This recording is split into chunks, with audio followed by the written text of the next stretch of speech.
Hi, I'm Jose Anunciato, and you're watching the WebDev channel.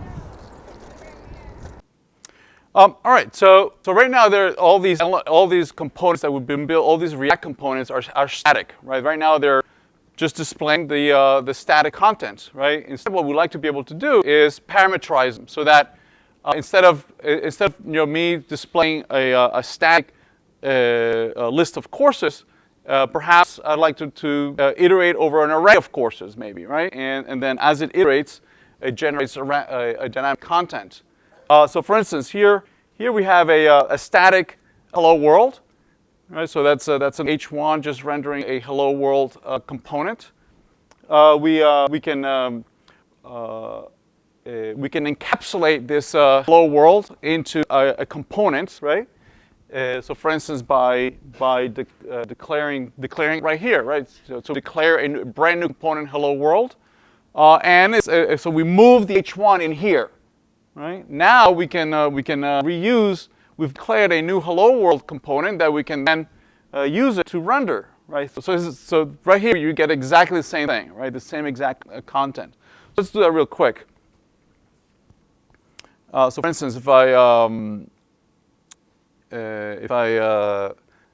declare here a new, let's see. Let's look at this. So let's say I can create here a hello.js, right? And in here we do an import React from React, right? And then maybe also import a component. And then we declare the hello class. That extends the component, and we just render just a plain old H1, right? And we export it in the default package. We can then from the index page we can just use that hello, right? So let's do that. Let's load it. We can import it. We can import hello from where is it? It's in / components, and it's hello. There it is, right? So we can just render it here, and it's right there. There it is. There's our hello world. Okay, that's our hello world, but it's static. That hello world is static. What I'd like to be able to do is parameterize it. Instead of just being hello, I'd like to be able to maybe pass it some message. Right, hello there. Right, I'd like to be able to pass in some argument, right, and then inside the component, then dynamically render that content that passes an argument, parameterize it, right, just like a function, so that it's not always static. Right, so to that. From the, is this it? No, it's not it. So in here, what we can do is that we can declare a constructor. Right now, components, right? Just like this is a class, you would expect it to have a constructor, right? And indeed, it does, right? It has a function, a special function called constructor that it's called when the instance is when this class is instantiated. And one of the things that it takes as arguments is properties, right? And in those properties is how the component can talk to the rest of the world, right? How it can connect with the rest of the world, right? So here we are calling super, right? So we're using the component that we inherited has a constructor, right? We can pass it the properties, and that component does a lot of magical things. It parses it parses those properties, arguments, everything, parses it from there and makes them available in the rest of the component, right? So for instance, instead of having a hard-coded string here, right, we can refer to any attributes that were passed in as arguments, right? So for instance, here we are passing in index, we are passing the message. That message is now available on the properties that is being passed into our constructor. So let's do that. Let's declare here a constructor. So this will be constructor. This will be props for properties. And we're just going to pass it to our parent from where we're inheriting properties. And now that it parses all attributes that were passed in as arguments. This message is now available as part of that property. So we can copy that, and we can say that instead of running this hard-coded content, we can just say this dot properties dot the name of the attribute. Right? So if we refresh, notice that it says hello there. Right? So now we can it's been parameterized. Right? Now I can pass in any argument that I want. You know? Okay, and it renders. Make sense? Okay, so now we have components that are not static. I can pass in arguments.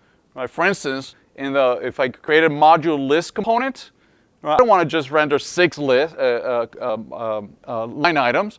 I would like to pass in maybe an array or an object, yes, and have it then somehow iterate over this dynamic content, yes, and that's where we're going.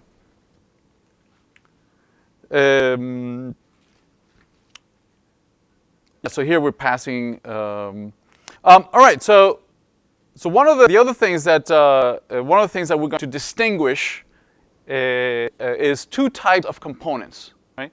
This is the most common type of component, and you would be okay with only using this type of component. That's fine.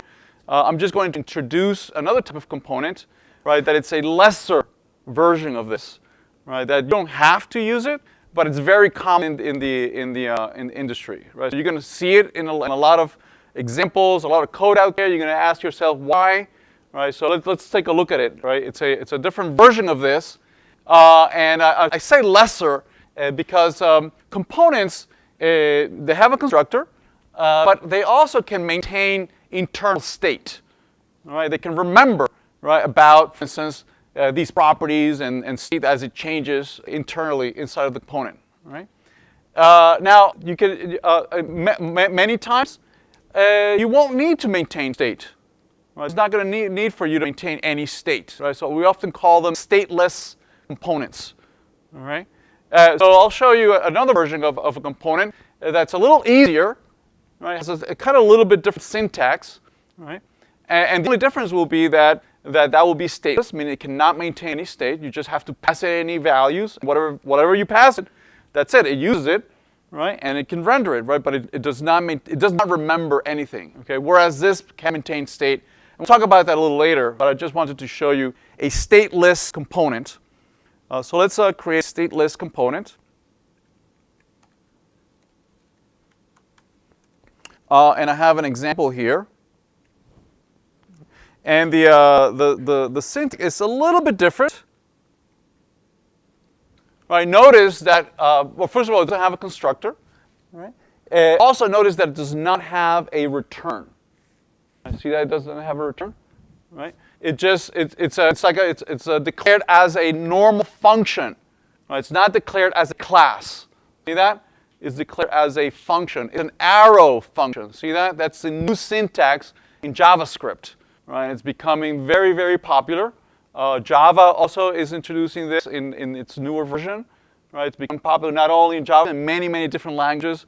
The arrow function, if you've used CoffeeScript or other types of languages, it's been around for quite a while.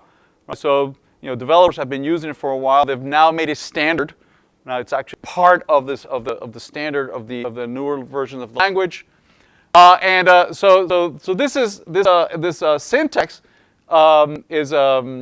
can be read as follows: stateless is equal to a anonymous function that has no name. Well, it's being assigned to stateless, so it's a function that takes one argument, right? And the arrow points to its implementation, right? The curly bracket is the implementation of that function.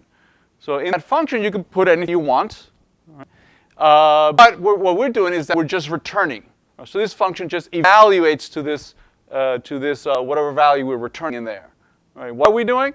We're taking that curly bracket in the parentheses is going to pass me something, right? And I'm going to, out of that object, I'm going to retrieve the following attribute. Okay, in that object, whatever you pass me, I'm going to retrieve that element, and then I'm going to pass it as an argument to the function. Right, the parentheses it takes it as argument, right? And then inside of the curly bracket, I use that value to dynamically render this. Okay. All right. So let me show you how to use this. You use it like any other component, right? There's no difference there. So if I go to index, let's load stateless. So it says import stateless from components stateless. All right, I'm just going to change this to stateless, and I'm going to pass it message equal this is a stateless component. And notice that it renders as expected. Okay. Typically, stateless components are used when you just want to render content. Right, you don't want to maintain any state. It doesn't change from time to time. It's not time-based, right? You just pass it content, it just renders. That's all it does, right? Usually, it doesn't have. They're not very complicated. It's only for rendering content. Typically, they live at the leaves of the hierarchy, right? Where you have very complex components at the top, right? That contain other components, so on and so forth, right? And usually, these stateless components live at the leaves of this inverted tree hierarchy of components. Okay, make sense? All right, they're very popular for that particular purpose. All right, but you'd be okay with staying with the regular components. You'll be totally fine. Is that while you're reading documentation, you're going to find these two types of syntheses. So I just wanted to point it out for you. All right, excellent. Let's keep going. I hope you've enjoyed the video. Please subscribe, like the video, and share it. Thanks.